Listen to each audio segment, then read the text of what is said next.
we are going to see about the STP plant with MBBR technology. First, the STP water is passed to the screen chamber and the oil trap chamber. In this, most of the hot particles and oil will be filtered and then moved to the collection tank. From the collection tank, we will pump that water to the MBBR tank. In the tank, the biological process will occur with the help of the oxygen. For that oxygen supply, we had to run the air blower non-stop. And the water will enter into the settling tank.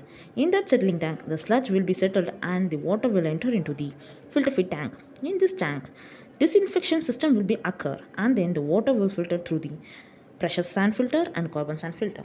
Finally, we get the treated water which can be reused for flushing and gardening. See how the difference between the wastewater and the treated water. We Intellect Aqua servicing in reverse osmosis, sewage treatment plant, effluent treatment plant, water softener plant, ultrafiltration plant, demineralization plant, zero liquid discharge system, and OZMS. We also providing operation and maintenance services and handling turnkey projects for water and wastewater treatments.